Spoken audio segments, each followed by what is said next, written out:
Harga tidur nyenyak dan hidup aman setiap warga negara itu ada ongkosnya. Itulah tugas intelijen dan tugas panji negara Indonesia, yaitu bidang keamanan dan bidang pertahanan. Kejadian serangan terorisme bisa menggoyang keamanan tidur kita semua dan ujungnya membangkitkan rasa marah. Ada 4 reaksi yang tercipta dari peristiwa teror. Pertama, geram dan marah pada teroris lalu mendukung pemerintah agar segera menyelesaikannya. Yang kedua, geram dan marah pada teroris lalu geram kepada pemerintah dan aparatnya karena dianggap tidak bisa melindungi segenap warga Indonesia. Berikutnya yang ketiga, menuding ini rekayasa tanpa empati pada sang korban. Dan yang terakhir, kelompok yang dengan keras keplok-keplok setuju tindakan teroris. Kelompok yang keplok-keplok itu bukan saya banget. Itu harus hilang dari muka bumi Indonesia. Intinya, ke depan teroris harus hilang dari muka bumi Indonesia. Untuk itu, kita harus bantu negara. Kalau kita menyatakan diri kita NKRI garis lurus. Dari mana memulainya? Dari mana melihat asal muasal ini semua? Dalam dunia teror, jangan dilihat dari kacamata hukum dulu. Kita harus melihat dari sisi netral.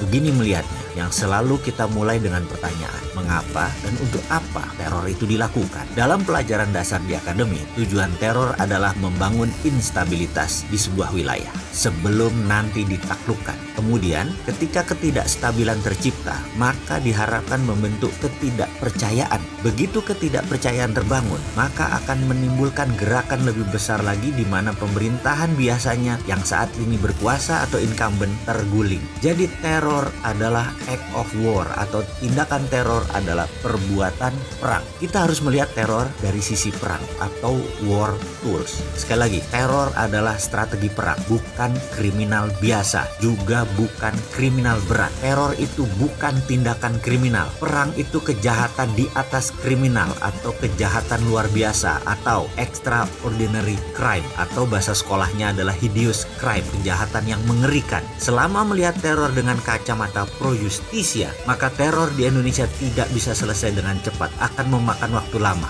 Oke, untuk itu sebentar saya akan menjelaskan untuk hal ini. Jadi, undang-undang anti teror yang akan diterbitkan oleh DPR atau Perpu pemerintah, pastikan pendekatannya adalah extraordinary crime dan tidak pro justisia. Nah, ini kalimat yang akan membuat kaget banyak orang, terutama kaum cendekiawan yang berilmu barat. Secara pribadi saya adalah orang yang fight teror sejak lama. Boleh lihat rekam jejak saya di dunia digital dan jangan ragukan ke NKRI-an saya urusan ini. Saya benci sekali tindakan pengecut berperang dengan menggunakan aksi teror karena pastinya yang ditarget adalah rakyat biasa. Tujuan perang dengan strategi teror hanya 2. Pertama yaitu merubah kebijakan negara. Kedua, menggantikan pemerintah yang berkuasa. Tidak ada sebuah teror dilakukan hanya untuk tiket sekeluarga masuk surga. Tidak ada. Ini adalah perjuangan panjang menggulingkan pemerintah. Pasti, kalau nggak buat apa teror dikerjakan. Sekali lagi, banyak orang yang mengatakan saya ini sontoloyo kalau berkomentar. Di sisi lain, saya pasti memberikan solusi secara terbuka dan rinci. Kesimpulannya, untuk teror ini, counter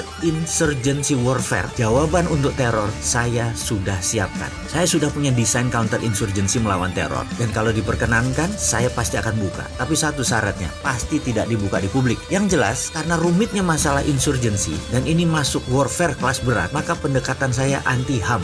Ya lagi, bagi orang seperti saya, HAM itu sengaja dipasang untuk melemahkan pertahanan sebuah negara. Padahal di negara yang katanya pendukung HAM, yaitu Amerika, undang-undang mereka terhadap terorisme sangat anti HAM banget. Penggiat HAM pasti menganggap counter insurgency yang saya usulkan ini tidak layak. Kita yang melihat dari kacamata war itu juga dianggap salah. Tapi izinkan saya berargumen dan bertanya, tinggi mana human right dengan nation right? Pendekatan keilmuan dan keterampilan saya adalah nation right. Jadi saya pasti memenangkan nation right. Sekali lagi, yuk kita bangun keamanan dan pertahanan negara berdasarkan nation right.